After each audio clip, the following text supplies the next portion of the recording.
जादुई बकरी। राम बरेली एक गांव में एक अनाथ लड़का रहता था जिसका नाम था शंभू। शंभू मंदिर का प्रसाद खा के अपना पेट पालता था।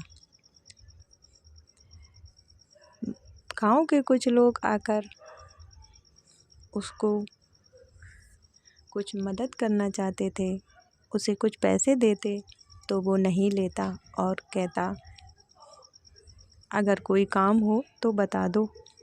इस पर गांव वाले उसकी ऐसी बातें सुनकर बहुत प्रसन्न होते और उसके सर पे हाथ फेरकर चले जाते। एक दिन एक छोटी सी बच्ची चंद्रिका मंदिर में अपने माता पिता के साथ आई। उसके हाथ में एक खिलौना था। शंभू उस खिलौने को घूरे जा रहा था। बच्ची ने उसकी मन की बात जान ली और वो उसके पास खिलौना लेकर गई और उससे कहा ये लो खेल लो। शंभू खिलौना लेते लेते रुक गया और कहा मैं ऐसे ही कोई चीज़ नहीं लेता।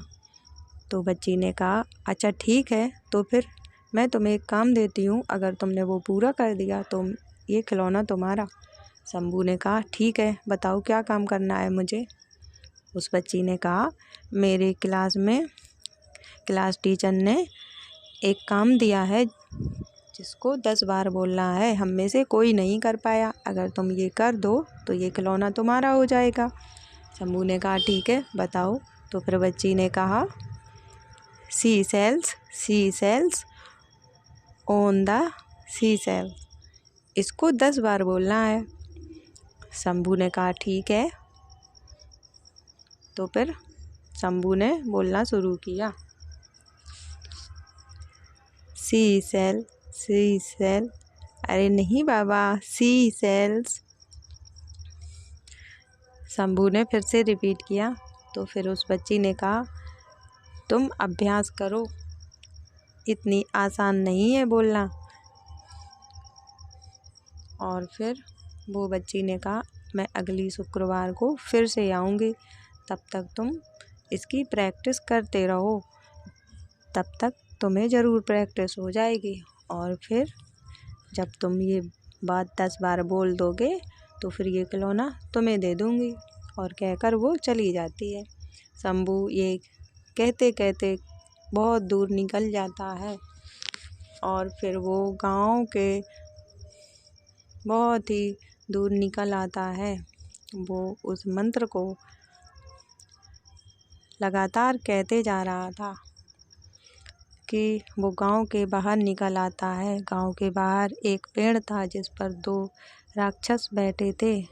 वो पति पत्नी थे। दरअसल वो राक्षस इतने डरपोक थे कि उसको अपनी सेना से बाहर निकाल दिया गया था। और जब उसने उस छोटे से बच्चे के मुंह से ये मंत्र सुना तो वो डर गए और फिर वो दोनों ने सोचा ये तो हमें मारने के लिए मंत्र पढ़ रहा है, अरे अब हम क्या करें। दोनों बहुत ही डरपोक थे। फिर उन दोनों ने सोचा चलो इस बच्चे से माफ़ी मांग लेते हैं, शायद हमें कोई उपाय मिल जाए और ये बच्चा हमें माफ़ कर दे। चलो बात करके देखते हैं। फिर दोनों नीचे उतर आते हैं और कहते हैं बेटा हमें माफ़ कर दो, हमने तुम्हारा क्या बिगाड़ा है, तुम हमें मारने के लिए ऐसे मंत्र क्यों पढ़ रहे हो। फिर उस बच्चे ने सोचा अरे अरे ये तो बहुत ही डरपोक है। फिर उस बच्चे ने सोचा चलो इस चीज़ का हम फ़ायदा उठाते हैं। फिर शंभू ने कहा अच्छा ठीक है, हम तुम्हें नहीं मारेंगे, लेकिन मेरी एक शर्त है, अगर ये मंत्र तुम 10 बार पढ़ दोगे जल्दी जल्दी तो हम तुम्हें माफ़ कर देंगे। फिर दोनों ने कहा अच्छा ठीक है बताओ। तो फिर शंभू बताता है sea sells on the sea sells. फिर वो दोनों पढ़ना शुरू करते हैं सी सेल्स। अरे तुझसे नहीं होगा, मैं बताता हूँ पढ़ के। सी सेल्स सी। अरे रे बेटा मुझसे तो ये ज़िंदगी भर नहीं पढ़ा जाएगा, तुम मुझे ऐसे ही माफ़ कर दो। मैंने क्या बिगाड़ा तुम्हारा बेटा, मुझे तो वैसे ही अपनी जाति से बाहर निकाल दिया गया है। तो फिर बेटा कहता है ठीक है ठीक है। तो फिर वो दोनों, बेटा हम तुम्हें एक जादुई बकरी देते हैं जिसे तुम अपने साथ ले जाना। तो फिर उस शंभू ने कहा ठीक है, तुमसे नहीं होगा तो हमें बकरी ही दे दो। तो फिर राक्षस हवा में एक बकरी ने लाता है और शंभू को दे देता है। शंभू उस बकरी को लेकर चला जाता है और फिर उसी मंदिर में पहुंच जाता है। फिर वो उस बकरी को घास खिलाता है और उसके ऊपर प्यार से हाथ फेरता है।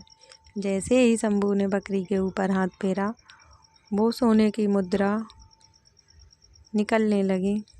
शंभू हैरान रह गया, उसने जितनी बार हाथ फेरा उतनी बार मुद्राएं निकलती गईं।